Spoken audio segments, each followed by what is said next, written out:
करत असाल कधी कधी की महाराजाचं काय चालू आहे, कोणी पोरीचं, कोणी पोराचं, कोणी जवायाचं, कोणी मेवण्याचं, कोणी कोणाचं, हे ध्यान करतात. त्या ध्यानानं आपलं बरं होणार नाही. त्या ध्यानानं आपलं मनच स्थिर होत नाही. एक भजन आहे तुकडोजी महाराजाचं, ध्यान लगा वैराग्य जगा, पुढं झूठा सब संसार रे शंकर का डमरू को. ध्यान लागल्यानंतर वैराग्य उत्पन्न झालं पाहिजे. ध्यान लगा वैराग्य जगा. ज्यावेळेला ध्यान लागलं ना तुमचं, तर तुमच्यामध्ये वैराग्याची भावना निर्माण झाली पाहिजे.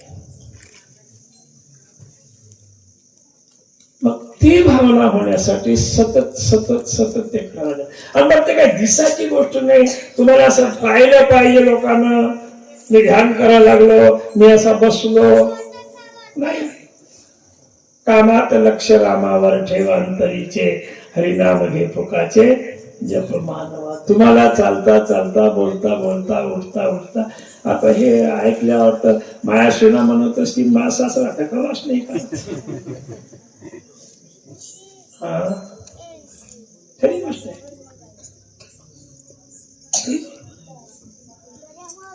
ध्यान गुरुपद सुखदाय. ध्यान करा कोणाचं? त्या गुरु महाराजांनी सांगितलेल्या शब्दाचं. कारण काय, त्या शब्दामध्ये सुखाची प्राप्ती आहे. त्या गुरुपद सुखदायक. मग सुख त्याच्यात आहे, तर तुम्हाला दुःख कोण्या गोष्टीचं आहे? सांग बरं साधना, तुम्हाला दुःख कशाचं आहे?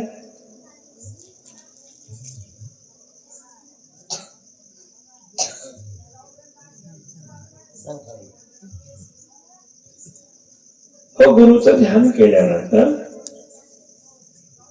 गुरुपद सुखदायक, ते सुखाची प्राप्ती करून देते. मग ठीक आहे, तुम्हाला सुखाची प्राप्ती गुरु महाराजांकडून होते. मग तुम्हाला दुःख कोणतं आहे? तुमचं दुःखही तर कळलं पाहिजे ना. बाबूराव सांगते बर नाही, तुझ्या माझ्याकडे पाहिल्यावर मला कळलं. मला येते विद्यार्थी हात वर करत असते. खरं मोठं दुःख आहे जन्म आणि मरणे. मग हे जन्म मरणाच्या दुःखातून दूर होण्यासाठी सत्संगाची गरज आहे. आणि दूर कसं व्हायचं? तुका म्हणे माळ ठेवली पायापाशी, पुन्हा गर्भवासी येणे नाही. जन्मालाच यायचं नाही तर मग मराचं कशाला? जर जन्मालाच आलो नाही तर मरणच येत नाही ना. मग जन्माला यायचंच नाही अशी तुम्ही तयारी ठेवा. ध्यान गुरुपद सुखदायक. पुढं विघ्नहरण. गुरु महाराजांचं नामस्मरण केल्यानंतर अनेक विघ्न दूर पडून जातील. अनेक विघ्न. मी तर असं म्हणेन, तुम्ही जर रात्रीच्या वेळेला कुठे चालले असाल ना आणि तुम्हाला भीती वाटत असेल भूताची, तर हनुमानाचं स्तोत्र म्हणायला सुरुवात करून टाका. भूत पिशाच निकट नाही आवे, महावीर जब नावस. एक वेळा स्तोत्र म्हणायला सुरू करा.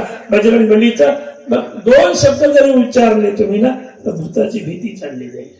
त्या नामामध्ये ती शक्ती आहे. हाटे रोग मिटे सब पीडा, जपत निरंतर हनुमत वीरा. त्याचं चिंतन केल्यानंतर बरं, हे मी आपल्यावर दुःख आल्यावर आपण देवाचं नाव घेतोच ना. दुःख आल्यावर घेतोच.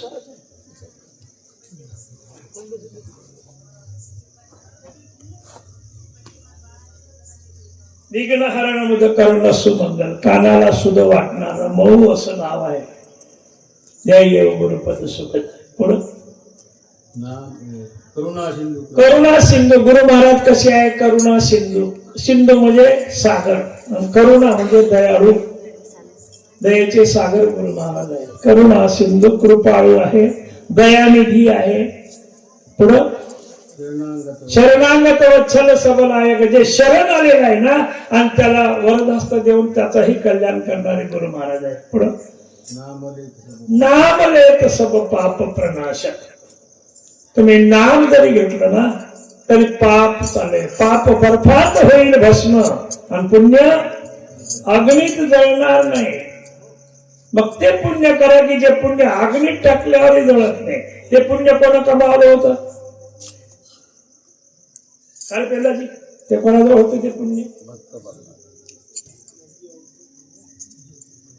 अरे भक्त प्रल्हादाला अग्नीत टाकलं ना, भक्त प्रल्हादाला अग्नीत टाकलं, ती होलिका जळाली पण प्रल्हाद नाही जळाला ना. तेवढं पुण्य त्यानं कमावलं होतं. काय म्हणतात? नामले सब पाप प्रणाशत बहु जन्मन कृत मनवच कायन मनानं वाचेन कायन. इतकं सुंदर गुरु महाराजांचं चिंतन नाम. पुढं तारण किरण गुरु महाराज असा पाहिजे की गुरु महाराजाला खूप पोहणं पाहिजे, स्वतःला पोहता आलं पाहिजे आणि शिष्यालाही पोहाडता आलं पाहिजे. बरोबर? नाही तर पूर आला गुरु महाराजाचा हात धरला आणि गेले तुम्ही. ये दो दीवाने दिल के नाही चले हे दोनों मिल के, दोघे वाहून जासाल.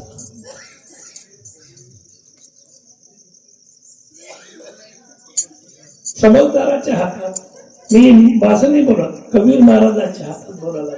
त्याच्याकडे पहा, याला सगळ्या जगावर ख्याती केली त्या कबीर महाराजांचा विषय आहे, माझा नाही.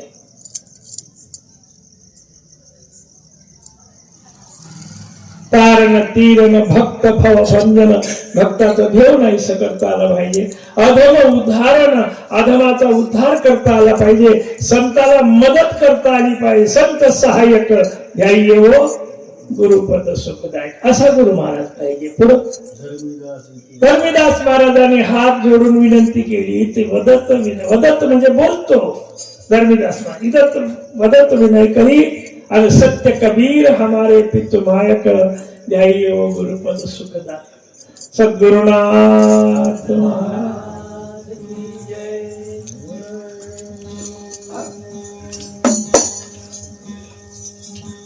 श्री गुरुजी अर्पण केले, श्री गुरुजी अर्पण केले.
सदानंद महाराजांचं भजन आहे. श्री गुरुजी अर्पण केले तन मन धन. गुरु करायच्या वेळेला हे 3 गोष्टी दान करायला लागते नाही. तन दिया, मन दिया और जो बच गया धन दिया. तुम्ही तर मला काहीच दिलं नाही, गुरु करून टाकला.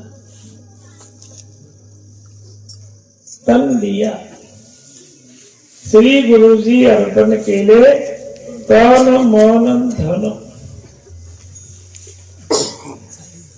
शरीर दिलं, मनही दिलं, आमची संपत्ती गुरु महाराजांना घेऊन टाकली. मी तर म्हणतो तेवढ्याने गुरु भेटला तर सस्ताच आहे, सस्ता आहे. शीस उतारे गुरु मिले.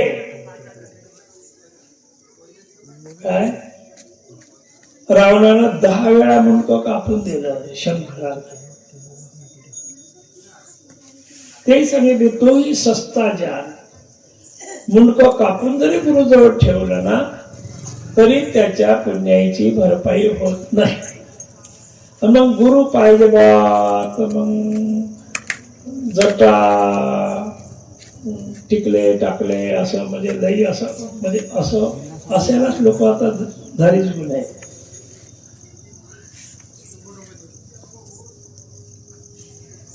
साध्या सुद्धा माणसाला कोण गुरु म्हणते. आता मी इथून गेलो घरी पैजामा घालतो नाही.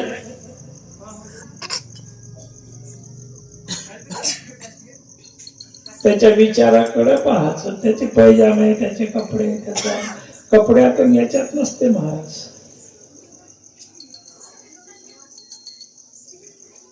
श्री गुरुजी अर्पण केले तन मन धन. गुरु महाराजाला सगळं अर्पण करा. पुढे काय म्हटलं? श्री गुरुचा आघात महिमा. श्री गुरुचा आघात महिमा वर्णन करता झाली सीमा. गुरु महाराजांचं वर्णन करताना सीमा संपली. सगळ्या समुद्राची शाही केली, सगळ्या झाडापाड्याची लेखणी केली आणि पृथ्वीचा कागद केला.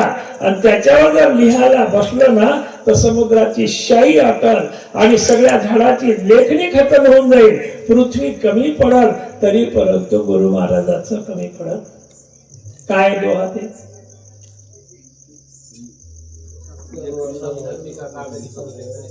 हाँ, सब धरती का कागज करो लेखनी सब बन राय. हाँ, 7 समुंदर की मसी करू तो गुरु गुण लिखा नहीं जाय. 7 समुद्राची शाही जरी केली तरी गुरुचं गुण लिहिल्या जात नाही. याला म्हणतात गुरु.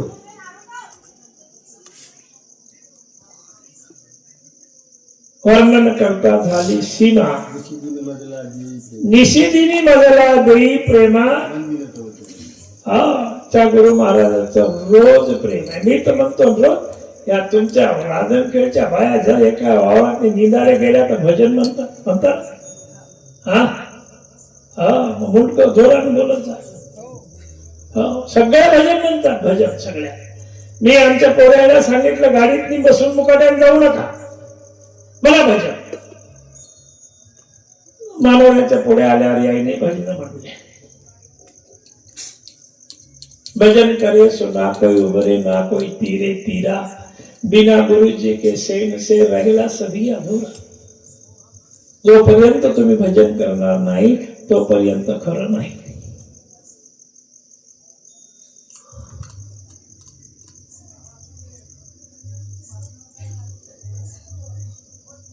वर्णन करता झाली सीमा. निशिदिनी मजला देई प्रेमा. रात्रंदिवस गुरु महाराजांचं चिंतन केल्यानंतर प्रेमच प्रेम आहे, त्याच्यात कमी पडत नाही. तुम्ही करून पाहाल तर ते कळते. तुम्हाला वाटत असेल आपल्याकडे. बाबूरावजी तुम्हाला सांगतो, माझे एक भाऊ तर सतत भजन करता करता गेले. आताचा विषय आहे. शेवटच्या टोकापर्यंत भजन म्हटलं, शेवटच्या टोकापर्यंत. राम राम म्हणता जाओ माझा प्राण, ह्याची कृपादान देई देवा. सतत भजन करता करता त्याचा देह गेला. हजारो अभंग त्याच्या पाठ होते. पण तो गेला ना, तर आजही आता काहीतरी असलं तरी आता प्रेमसिंग दादा लाईन मध्येच राहते 24 तास. ते कोणाला दिसाचा विषय नाही, तो दिसायचा विषय नसतो, पण ते त्याच्या हिशोबात आहे. आणि मला एक भूषण आहे, मी या पोराईचं एकच सांगतो आता. सगळ्या घराण्यातली जे एकच सगळ्याच घराण्यात देव होतं, तसं कुटुंब कोणाचं होतं सांगा बरं.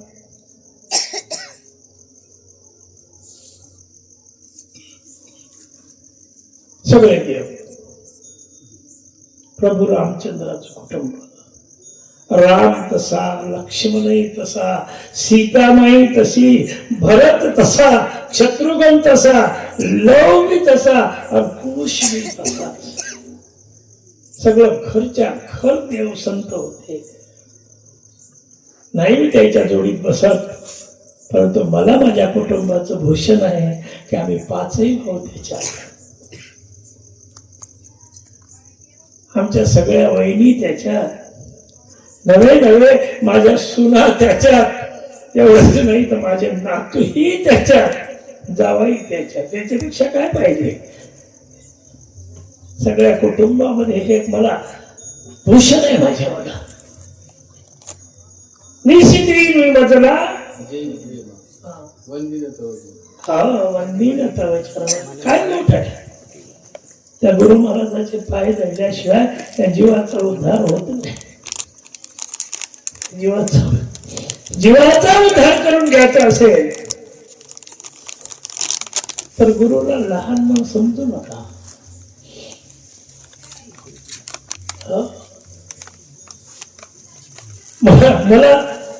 मला माझ्या गुरुचं भूषण आहे. ज्या भवानी महाराजांनी मला 5व्या वर्गात होतो तेव्हा अनुग्रह घेतला. आज मी इथून बोलायला लागलो. कोणाची कृपा आहे? कोणाची कृपा आहे? त्या भवानी महाराजांची कृपा आहे. सद्गुरुनाथ महाराज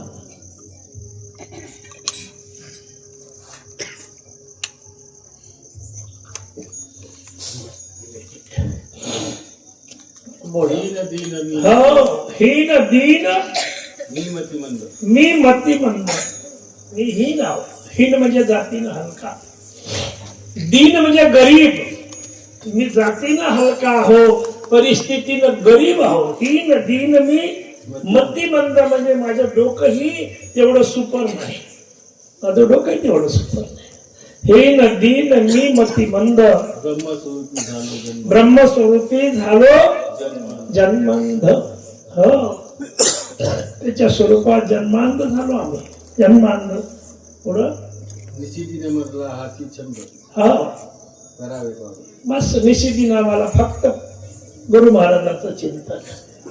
काय होणार नाही मला सांगा तुम्ही. काय होत काय नाही, केल्यानं होते. हो होते. तुम्हाला सांगू काय गोष्ट. एक मुलगा नोकरीला होता. त्याची आई म्हातारी घरी होती, वडील वारले होते. मुलगा मुंबईला सर्व्हिस करत होता. एकटी आई घरी होती आणि त्या आईला तो तिथून पगार पाठवत होता. खर्च करायचा थोडासा आणि आईला पाठवून द्यायचे 5, 25, 10,000 काय पाठवायचे आईला. एकटी आई होती घरी. मग एकट्या आईला 22,000 रुपये पाहिजे का खायला? नाही पाहिजे. मग त्याची आई 1,000-2,000 रुपयातली महिना काढायची, 5,000 फक्त 5,000 रुपये खर्च करायची, 1 महिना भरायचा. आणि 20,000 रुपयातली गरीबाच्या लेकराला जेव घालत होती. ते गरीबाचे लेकर होते ना, त्याला खायला मिळत नव्हतं. जे गरीब होते, जे भिक्षुक होते ना, त्या लेकराला ते 20,000 रुपये महिन्याचे खाऊ घालत होते. 2-4 वर्षानंतर मुलगा घरी आला. मुलानं विचारलं, आई तुला घर बांधलं नाही, टीन विकत घेतले नाही, दरवाजा तसा तुटलेला आहे, काही बदल केला नाही तुला, काही नाही बदल केला. इतके दिवसाचे किती पैसे पाठवले तुला मी, आणि इतके पैसे तुला लागत होते का खर्चाला? काय केले पैसे? त्या आईने सांगितलं, पैसे मी देवाला देऊन टाकले रे. पैसे मला इतके लागत नव्हते बाळा, मी तर 5,000 रुपये खर्च करत होते आणि बाकीचे पैसे देवाला देऊन टाकले म्हणे. मुलगा म्हणे, काय आहे हे, असं कुठे असते का? देवाला देऊन टाकले पैसे, आणि ते देव देते का आता पैसे? सांग बरं तू, देव पैसे देईल का? आजकाल जमाना कोणता आहे, आणि कोण्या देवाला दिले, कोणता देव पैसे देणार आहे? नाही रे, देते. जाऊ मग मागाले, झालं. देव कुठे? अरण्याचा देवा. श्रद्धा होती त्याची, निश्चितीने म्हणा. मी काय म्हणायला लागलो, लक्ष ठेवा हे शब्द. मुलगा निघाला देव पाहाले. आता देव पाहाले निघाला तर रस्त्यावर एक घोडा होता. घोडा म्हणजे घोडा असा हडकोळला, त्याच्यात काही राहिलं नव्हतं, तब्येत बरोबर नव्हती त्या घोड्याची. हा चालला तिथून तर ते घोडा बोलला त्याला, अहो दादा कुठे चालले? म्हणे मी देवाकडे चाललो बा, देवाजवळ चाललो म्हणे मी. अरे तू देवाजवळ चालला का? म्हणे हो. मग मला विचारशील का देवाने? म्हणे काय विचारू? त्याने विचारवा म्हणे, माझी तब्येत नाही जमा लागली, मी किती काही चरलो, किती काही खाल्लं, तरी माझी तब्येत नाही जमा लागली, एवढं देवाने विचारून या बा म्हणे, तुम्ही चालले असते. ठीक आहे बघ, काय हरकत नाही, विचारीन. ठीक गेला पुढे. आता पुढे गेला तर एक झाड असं होतं हिरवत, पण पान त्याला गळून पडले होते सगळे. त्या सावलीत हे घंटावर बसला तर त्या झाडाने विचारलं, का हो दादा कुठे चालले? म्हणे मी देवाला भेटायला चाललो. देवाला भेटायला तुम्ही चालले? म्हणे का? तर म्हणे ते देवाकडे पैसे आहे आमच्याकडे, तर मागायचं. ठीक आहे, मा एक विचार का? म्हणे का? माल म्हणे पानं फुलं काही या लागले नाही, मला इथं नादा जवळून नाला वाहा लागला, सगळ्या गोष्टी बरोबर आहे, आणि सगळं बरोबर, जमीन चांगली आहे, याच्यावर मला पानं फुलंच नाही या लागले, काय कारण आहे? ते म्हणे वा, मी विचारून घे. सत्साहेब बसा बसा बसा. वा, आता गावातली मंडळी आली, बसा बसा.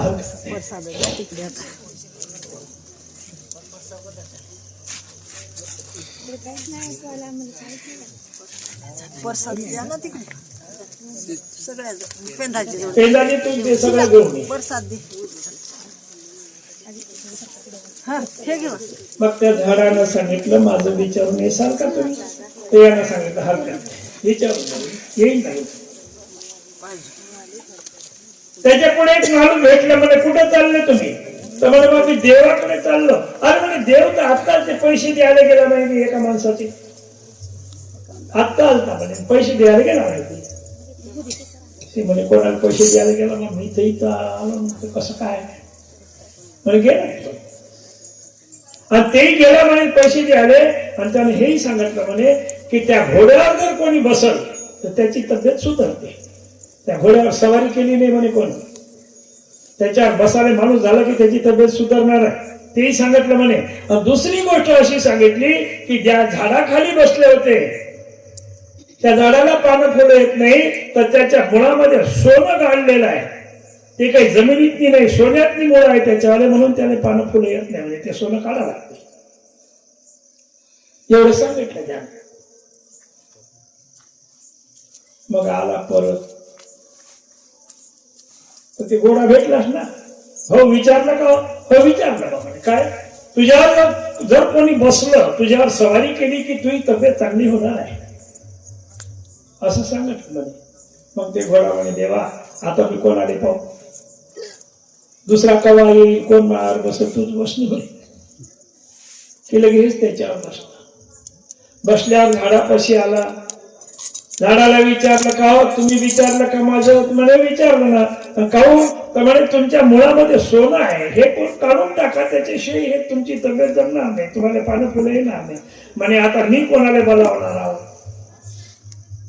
मी बोलावून कोणाले आणि कोण येईल? मग तुम्हीच काढा ना.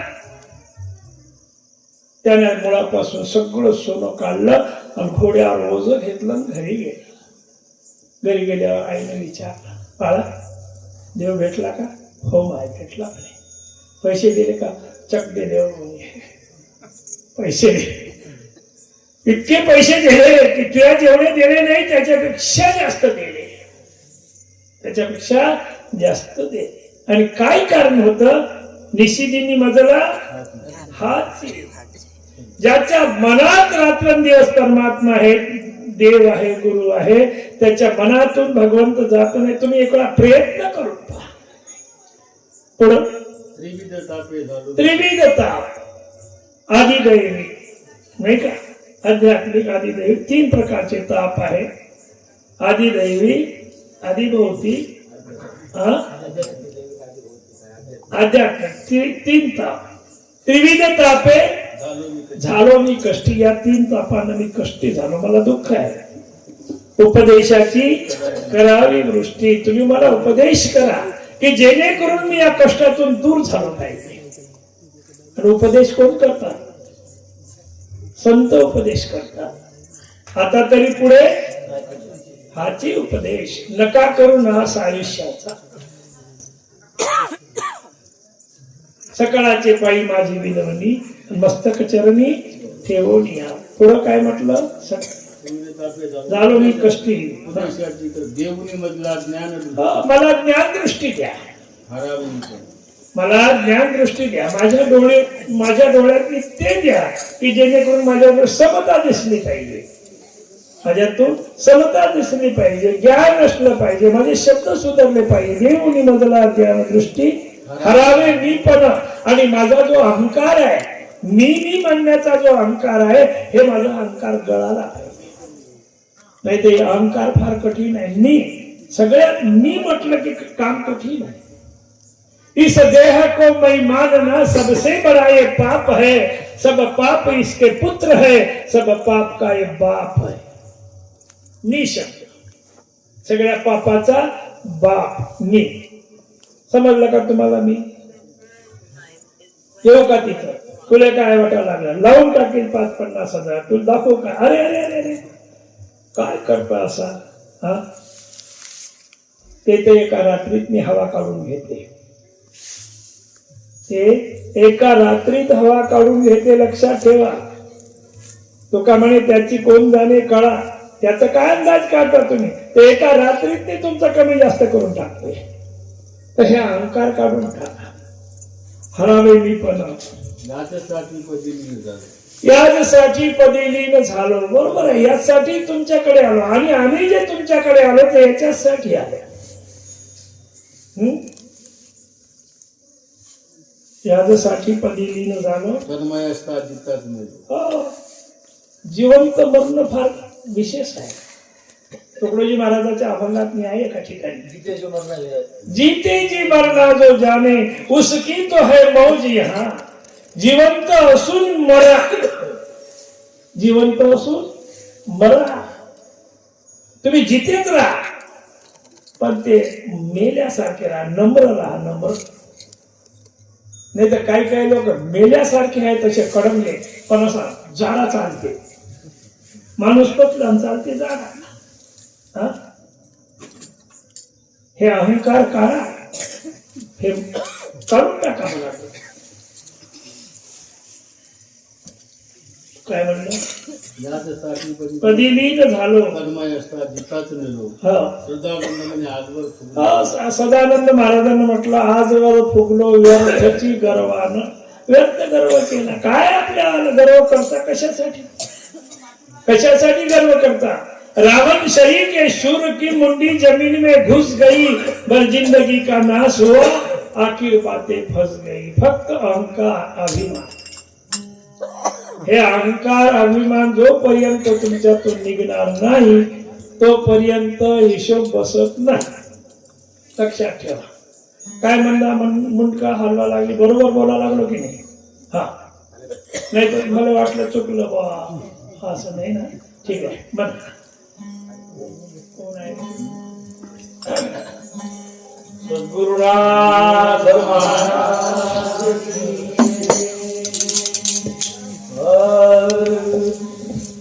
मैं हो उन संतन का दास जिन्होंने मन मारे. मैं हूँ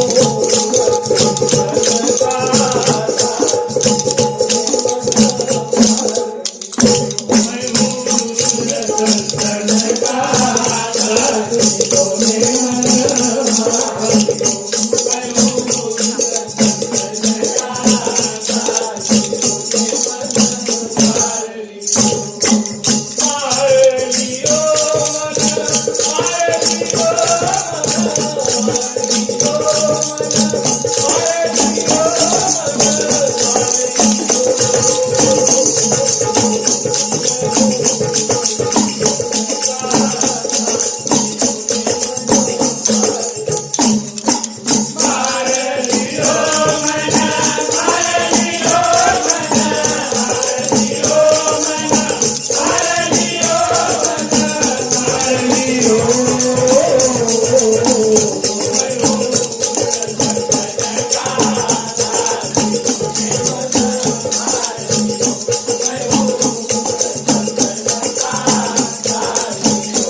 भजन आहे नरसीचं. मैं हूँ उन संतों का दास जिन्होंने मन मार लियो. मन मारणारा संत पाहिजे. काय मन मारणार. आमचं मन मेलच नाही.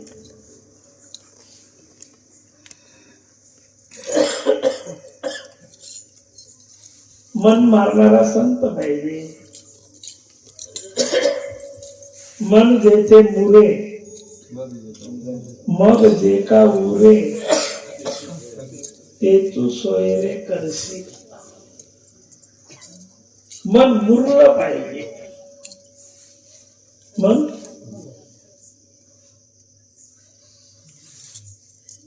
जोपर्यंत मन मुरलं नाही ना ते उड्या मारत पाहिजे. ज्याचं मन मुरलं नाही ते उड्या मारते. मुरलेला नाही उड्या मारत. कबीर महाराजाची पत्नी चुलीवर डाळ ठेवली. बबन्या द्वारे चालली गेली. कबीर महाराजाला सांगितलं चुलीकडे जाऊन पाहिजे जरासं. चुलीवर डाळ आहे म्हणे तुरीची. कबीर महाराज म्हणे थोडा वेळ अरे म्हणे म्हणलं होतं जाऊन पाहू द्या. कबीर महाराज गेले चुलीवर तर ते डाळ जी होती तर ते फेस आला डाळीचा. उडा मारा लागल्या डाळिंब्यावरी. वरी यायला लागल्या त्या फेसातली डाळिंबी. खद ती हंडी उकळून हे झाली. कबीर महाराजांना पाहिलं. बाप म्हणे सांगितलं म्हणून बरं झालं म्हणे. नाही तरी बाहेर निघा लागल्या होत्या. हे जर सगळ्या बाहेर निघाल्या असत्या तर चटणी सगळं बजेट होता म्हणे. ते बाहेर जाऊ नये म्हणून कबीर महाराजांना त्या हंडीवर एक प्लेट ठेवली आणि प्लेटवरही एक गोटा ठेवला. हे चालल्या जाईल नाही. काटापर्यंत आलत्या ना उड्या मारत. काटापर्यंत आले. एक गोटा त्याच्यावर ठेवला. कबीर महाराजाची पत्नी आली. विचारलं पाहिलं का चुलीकडे गेलते का तुम्ही? हो गेलो होतो. अहो म्हणे फारच शुद्ध झालं म्हणे. का निघाल्या होत्या फार काटापर्यंत आल्या म्हणजे उड्याच मारा लागल्या होत्या. मी दरासा गेलो नसतो ना तर चक जात होते म्हणे बाहेर. ती बाई म्हणे ते जात नसते म्हणे तशाच उड्या मारते. ते मुरल्या नाही ना. हा काय फेटाजी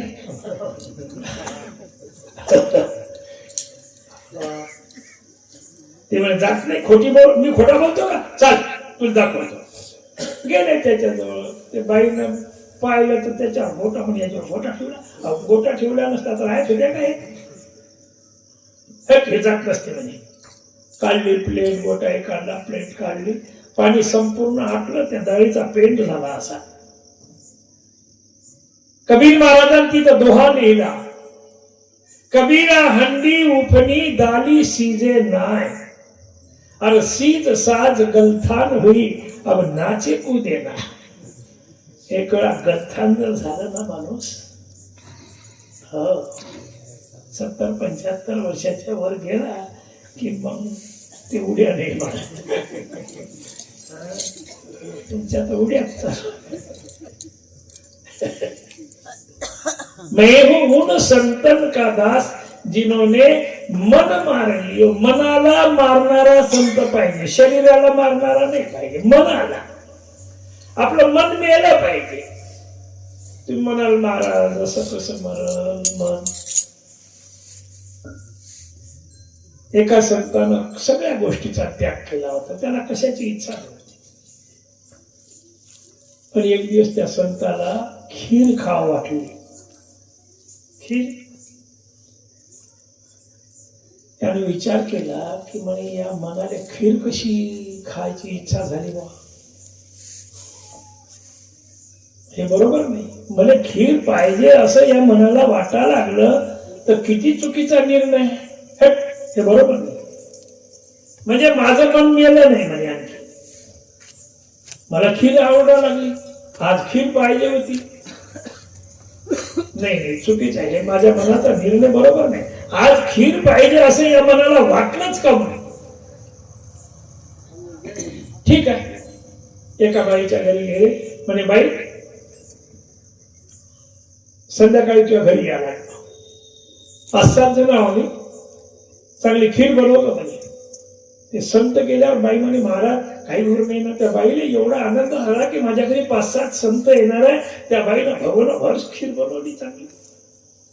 त्यानं 5-7 लोकांचं नाव सांगितलं आणि एकटाच गेला संध्याकाळी. खीर झाली का? झाली ना बाबा, झाली. आणि ते बाकीचे लोक बाकीचे येत नाही म्हणून सांगे. आणि याला एकट्याने खायचं होतं ना. ते जेव्हा खीर खाल्ली त्यानं, ते इतकी खाल्ली की आता खाव वाटे नाही. तरी म्हणे खाय लागते. खाय असं खात नाही. ते तोंडात टाकल्यावर वांती आले पाय. नाही खाय आता खा. उलट्या झाल्या त्याला तरी त्याच्यातली खीर खाणं सुरू केले. खाय तुला आठवणच कशी आली, खीर कशी आठवण आली तुला. इतकं झाला, बेजार झाला ते की त्याच्या जन्मभर त्याला खीर आठवण नाही आली.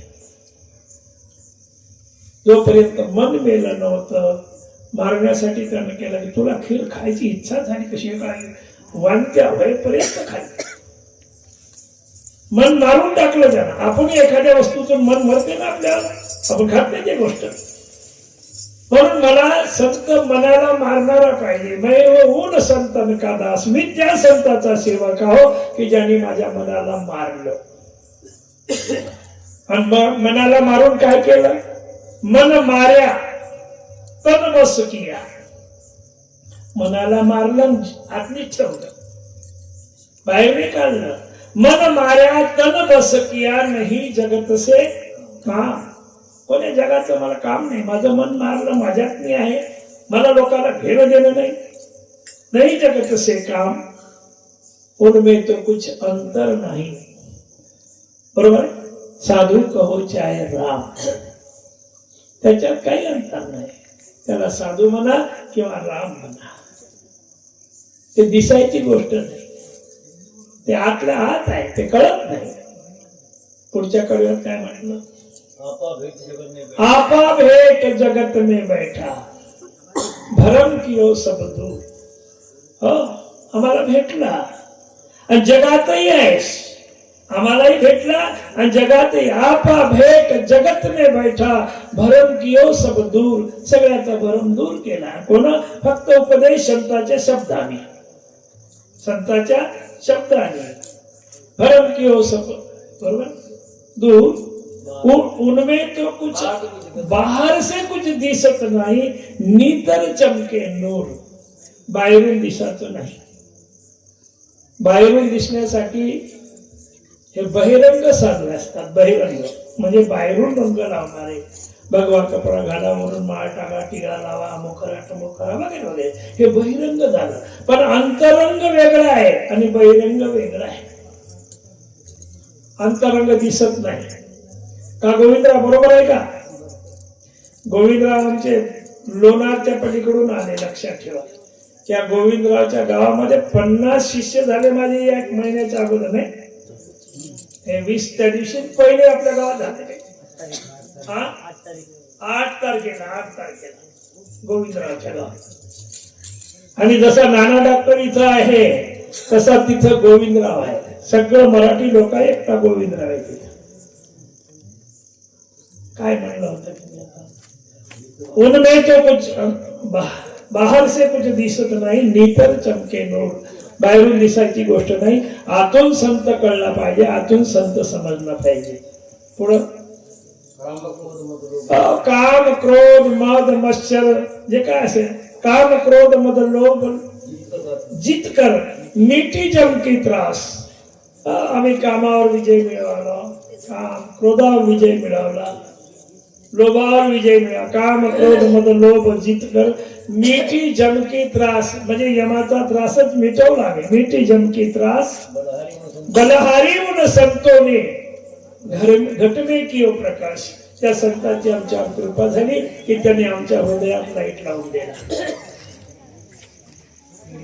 पायाच्या लाटरीनं सगळं जग दिसते बाबूराव, पण आतली बॅटरी मारायची. घटमे कियो प्रकाश जिन्होंने मन मार लियो. नरसिंह मेहताचं भजन आहे. नरसिके सद्गुरु सावरिया मी सांगत असतो ना ते, मला वाटते यावेळेला सांगितला नाही.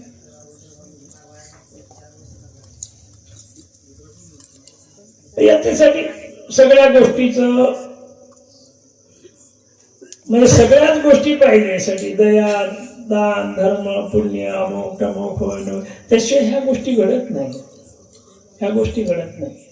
नरसिके सद्गुरु सावरिया दिनी अमीर रस प्या. अमीर म्हणजे आम्हाला गुरु महाराजांना अमृत पाजलं.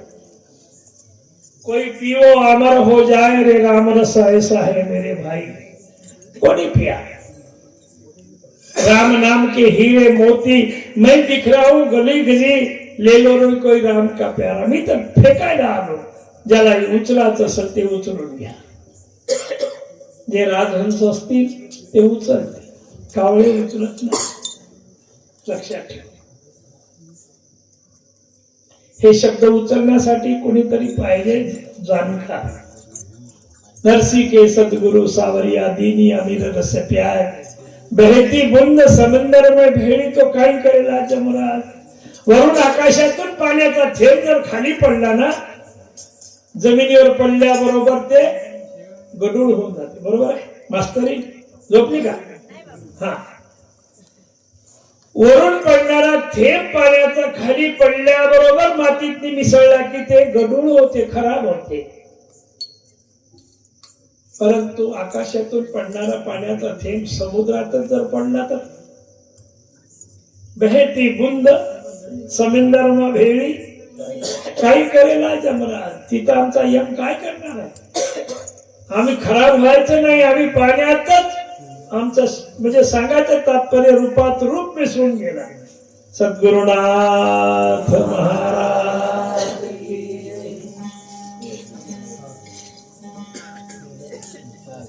या चहा घ्या. भजन सगळ्याच होईल. डॉक्टर साहेब बसून आहे तिथं.